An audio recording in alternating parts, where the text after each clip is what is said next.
سارے لوگ نماز پڑھتے ہیں، لیکن یہ کیسے معلوم ہوگا کہ نماز اللہ رب العزت کی بارگاہ میں قبول ہو رہی ہے؟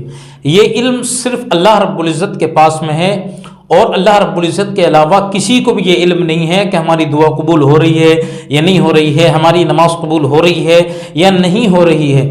یہ صرف علم اللہ کے پاس میں ہے، اور اللہ رب العزت اپنے جس بندے کو عطا فرما دے تو اس کو معلوم ہو سکتا ہے، لیکن یہ اللہ کے عطا کرنے سے معلوم ہوگا۔ اللہ رب العزت اگر کسی کو یہ علم دے دے، ورنہ یہ علم صرف خالص اللہ رب العزت کے پاس میں ہے۔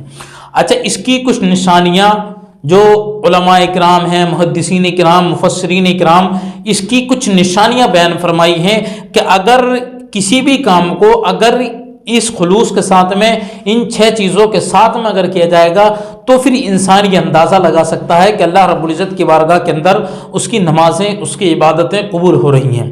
اب وہ 6 نشانیاں کیا ہیں؟ نمبر 1، ایمان کا ہونا بہت ضروری ہے۔ اگر ایمان کے ساتھ میں کوئی انسان کوئی عمل کرے گا یا نماز پڑھے گا، ٹھیک ہے، تو ایمان کا ہونا بہت ضروری ہے۔ اور دوسرا جو ہے وہ عقیدے کا ہونا، اللہ رب العزت کی ذات کے بارے میں، اس کے محبوب صلی اللہ تعالیٰ علیہ وسلم کے بارے میں اس کا عقیدے کا ہونا بہت ضروری ہے، دوسری یہ نشانی ہے۔ اور تیسری، نیت کا خالص ہونا بہت ضروری ہے۔ نیت اگر اس کی اچھی ہے اور خالص نیت کے ساتھ میں اگر وہ یہ کام کرے گا تو یقین کر سکتا ہے یا کوئی بھی اندازہ لگا سکتا ہے کہ ہاں اللہ رب العزت کی بارگاہ میں اس کی دعا یا نماز قبول ہو رہی ہے۔ اور چوتھا جو ہے وہ شریعت کے مطابق زندگی گزارے، شریعت کے مطابق سارا کام کرے، شریعت کے اندر، شریعت کے دائرے میں کوئی کام کرے گا تو وہ اندازہ لگا سکتا ہے۔ اور پانچواں، تقوی و پرہیزگاری کے ساتھ میں، خلوص کے ساتھ میں، تقوی کے ساتھ میں، پرہیزگاری کے ساتھ میں، اچھائی کے ساتھ میں اگر کوئی کام کرے گا تب یہ اندازہ لگایا جا سکتا ہے۔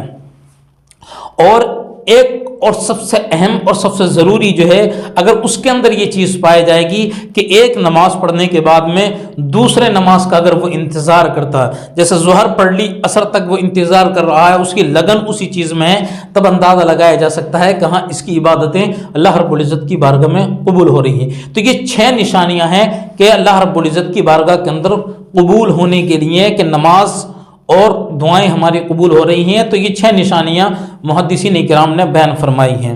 اب اس کے ساتھ ساتھ ہمیں کوئی ایک ایسا عمل، کوئی ایک ایسا وظیفہ ضرور کرنا چاہیے کہ جس سے اللہ رب العزت کا قرب حاصل ہو، اللہ رب العزت اور زیادہ ہمیں عطا کرے، جیسے بسم اللہ کی لا حول ولا قوت الا باللہ العلی العظیم۔ اس کا بہت بڑا فائدہ ہے۔ اس کے کیا فائدے ہیں؟ اس کے 6 ایسے میں فائدے آپ کو بتاتا ہوں، آپ اسی کو اپنے وظیفہ اور اپنے عمل کے اندر لے آئیں۔ ایک تو سب سے پہلے گناہوں سے بندہ ایسے پاک ہو جاتا ہے، اس کا جو مسلسل عمل کرنے والا ہو، چاہے 111 مرتبہ کرے یا 200 مرتبہ کرے، کوئی اگر اس کا مسلسل اگر عمل کرنے والا ہے تو گناہوں سے ایسا پاک ہو جاتا ہے جیسے اس نے گناہ ہی نہیں کیے ہیں۔ دوسرا، جنت کے خزانوں میں سے ایک خزانہ ہے بسم اللہ لا حول ولا قوت الا باللہ العلی العظیم۔ اور تیسرا، دنیا کی 70 ایسی بلاؤں سے بالکل محفوظ ہو جاتا ہے، جو بڑی بڑی بلائیں اس کے پاس میں آنے والی ہوتی ہیں، ان سب سے محفوظ کر دیا جاتا ہے۔ اور 99، چوتھا جو ہے 99 بیماریوں سے، 99 بیماریوں کی دوا ہے لا حول ولا قوت الا باللہ العلی العظیم۔ 99 ایسی بیماریوں کی دوا، ان میں سب سے چھوٹی جو بیماری ہے وہ غم کی بیماری ہے۔ اور آپ کو معلوم ہے کہ جو غم کے اندر پڑ جاتا ہے تو کتنی بڑی پریشانی کے اندر مبتلا ہو جاتا ہے وہ۔ اور دنیا میں کسی کا محتاج نہیں ہوتا ہے جو بسم اللہ لا حول ولا قوت الا باللہ العلی العظیم کا ورد کرتا ہے۔ اور سب سے لاسٹ جو ہے، روزی میں بے پناہ اس کے برکت کر دی جاتی ہے جو اس وظیفے کو اپنا لیتا ہے۔ تو یہ کام ضرور کریں۔ ایک تو جو 6 نشانیاں میں نے بتائی تھی نماز کی قبولیت کے، اس میں تو اس پر بھی عمل کریں، اور آپ اور ایک نہ ایک وظیفہ ضرور پڑھا کریں تاکہ اللہ رب العزت کا قرب بھی حاصل ہو اور یہ تمام تبرکات، یہ تمام برکتیں آپ کو بھی حاصل ہو جائیں۔ تو اس کام کو بھی ضرور کریں۔